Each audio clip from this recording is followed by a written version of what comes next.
الخبیثات للخبیثین جرا ہو رہی ہے. الخبیثات للخبیثین والخبیثون للخبیثات والطیبات للطیبین والطیبون للطیبات. ناپاک عورتیں ناپاک مردوں کے لیے اور غلیظ مرد غلیظ عورتوں کے لیے ہوا کرتے ہیں. میرے محبوب آپ جیسے پاک مردوں کے لیے عائشہ جیسی پاک بیویاں اور عائشہ جیسی پاک بیویوں کے لیے محمد جیسے معصوم شوہر. چلا اور پھر فیصلہ بھی خود فرمایا اولئک مبرؤون مما یقولون. میرے محبوب عرش بری سے اعلان کرتا ہوں کہ تیری آبرو کا دامن گناہ کی آلودگیوں سے پاک ہے. تیری آبرو کا دامن جنت کی حوروں سے بھی زیادہ بے داغ. اس دامن کے تقدس کا مقابلہ فرشتوں کا تقدس بھی نہیں کر سکتا.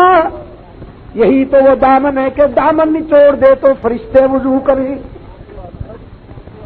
حضرت عائشہ کی والدہ نے فرمایا شوہر کا شکریہ ادا کیجیے نا. دیکھو تیری برات کا اعلان کیسے سنا دیا. ام المومنین فرماتی ہیں آج میرے جذبات بھی عجیب ہو گئے. میں نے ماں سے کہا ان کا شکریہ ادا کروں جن کے گھر سے روتی ہوئی آئی تھی.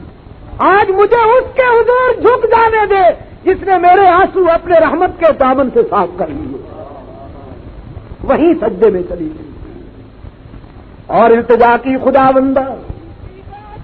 برات کا اعلان تو ہو گیا لیکن اتنی راتیں روتی رہی ہوں کچھ آنسو کا معاوضہ بھی تو ملنا چاہیے. ہاں کشادہ دستے کرم جب وہ بے نیاز کرے تو نیاز مند نہ کیوں عاجزی پہ ناز کرے. رب العالمین نے فرمایا میرے محبوب کی محبوبہ تیری برات کا اعلان بھی میں نے قرآن کی زبان سے کر دیا.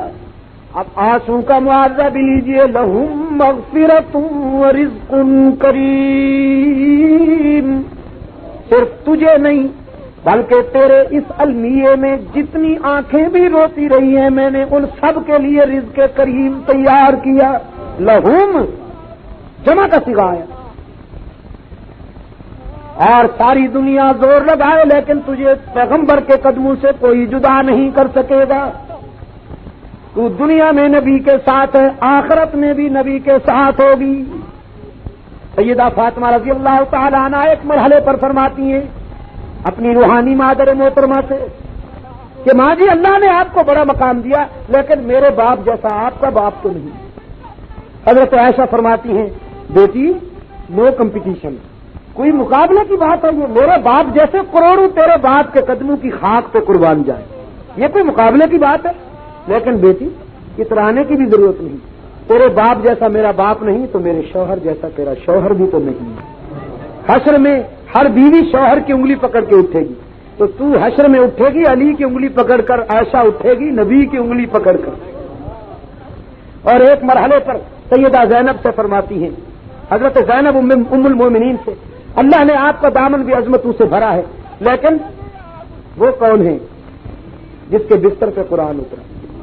حضرت عائشہ فرماتی ہے یہ عزت اللہ نے مجھے عطا کی کہ میرے بستر پہ خدا کا قرآن اترا اور یہ سعادت بھی میرے حصے میں آئی کہ میں نے اپنی انہی آنکھوں سے جبرائیل امین کو ان کی اصل حالت میں دیکھا. اور یہ سعادت بھی خدا نے مجھے عطا کی کہ کئی مرتبہ جبرائیل امین نے آ کے کہا رسول اللہ کو کہ محمد عائشہ سے کہہ دو کہ خدا سلام کرتا ہے. اللہ کے سلام آئے عائشہ کے نام. فرمایا یہ عزت بھی اللہ نے مجھے عطا کی کہ جب منافقوں نے مجھ پہ الزام لگایا تو خود خدا میرا وکیل ہوں. اللہ نے مجھے جہاں تک پہنچایا ہے وہیں تک رہا ہے. اور حشر میں بھی اگر اللہ نے یہ سعادت عطا کی تو اپنی روحانی مادر محترمہ کے سامنے کہوں گا کہ تیری پاکیزگی پر نطق فطرت نے شہادت دی. جناب عائشہ تیری پاکیزگی پر نطق فطرت نے شہادت دی.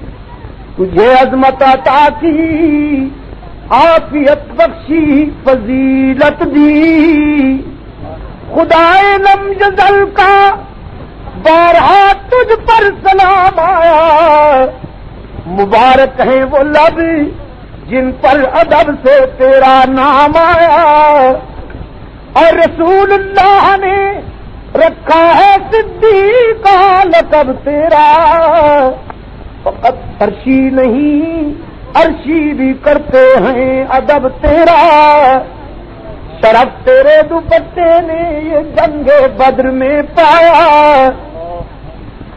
شرف تیرے دوپٹے نے یہ جنگ بدر میں پایا، کہ اسے پرچم بنا کر رحمت عالم نے لہرایا۔ نعرہ تکبیر، نام عائشہ الصدیقہ، ام المومنین عائشہ الصدیقہ، اور تیرا حجرہ امین خاص ذات رسالت کا، بساط ارض پر ٹکڑا یہی ہے باغ جنت کا، اس کی وجہ ہے کہ اسی میں رحمت للعالمین رہتے ہیں، اسی میں رحمت للعالمین رہتے ہیں، تیرا حجرہ ہے جس کو گنبد خضرا بھی کہتے ہیں، اور اسی سے حشر کے دن سرور کونین اٹھیں گے، مگر تنہا نہیں اٹھیں گے، ماشیخین اٹھیں گے۔ رب العالمین نے اسی طرح فیصلہ صادر فرمایا جس طرح فاروق کے جذبات کا تقاضا تھا،